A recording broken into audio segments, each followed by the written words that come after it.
Le vote communautaire, c'est une réalité ici aux États-Unis. L'impact des Afro-Américains, des Latinos, même des LGBT a son importance et on en reparlera dans des futurs épisodes. Mais aujourd'hui, je suis à Washington, à l'AIPAC, la conférence du lobby pro-israélien, pour vous parler du vote d'une minorité très participative lors des différents scrutins. Je veux parler des Juifs américains. C'est parti pour un nouveau numéro de mes coulisses de campagne depuis le District of Columbia, la capitale fédérale des États-Unis.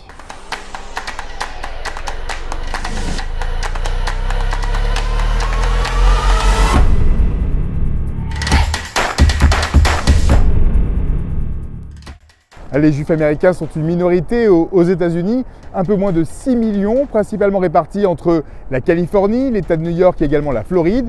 Ils représentent moins de 2% de la population, mais leur implication en politique est importante. Il y a de nombreux élus au Congrès et depuis les années 30, depuis l'élection de Franklin Roosevelt, ils votent dans leur immense majorité pour le Parti démocrate, à l'exception de 1980, lorsqu'ils ont voté 50-50 entre Carter et Reagan. En 2016, seuls 29% d'entre eux ont voté pour Donald Trump et cette année, leur choix va être très compliqué. And I think any Jewish people that vote for a Democrat, I think it shows either a total lack of knowledge or great disloyalty.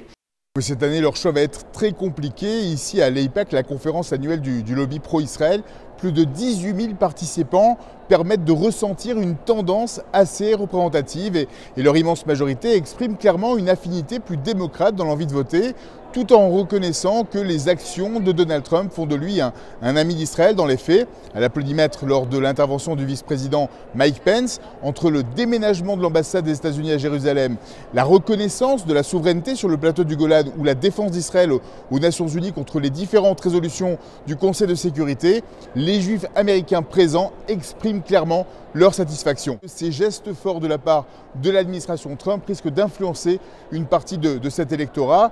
L'autre raison pour laquelle ces Américains risquent de s'abstenir ou de rallier le camp républicain, c'est Bernie Sanders qui s'est prononcé avec force contre ce lobby pro-Israël et qui rejette le gouvernement Netanyahou, le définissant comme raciste. Pourtant, Sanders a posté il y a quelques semaines une vidéo sur les réseaux sociaux qu'il a depuis effacée, vidéo affirmant sa fierté d'être juif. Proud to be Jewish. I am very proud to be Jewish and look forward to being the first Jewish president in history of this country.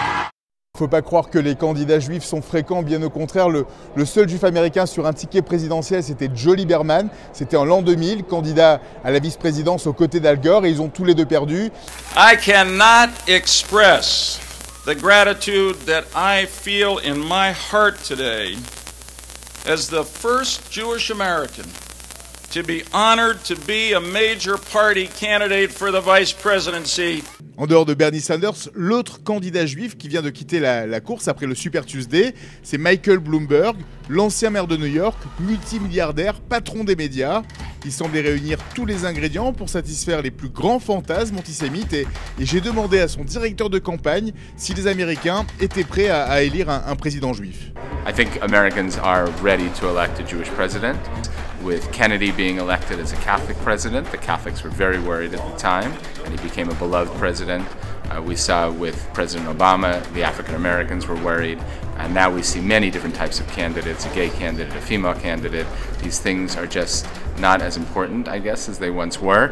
Au final, le vote juif n'est pas très influent. Ils sont principalement répartis dans des États à majorité démocrate qui ne font pas l'élection présidentielle. Le seul endroit où ils pourraient faire pivoter d'un côté ou de l'autre de la balance, c'est la Floride, où de nombreux juifs américains déménagent pour passer leurs vieux jours et les 60 ans et plus sont toujours très nombreux à se déplacer dans les urnes. Et dans le cas d'un duel Trump-Sanders, il est probable que le vote de ces juifs américains permette au président Trump de conserver le collège électoral de Floride.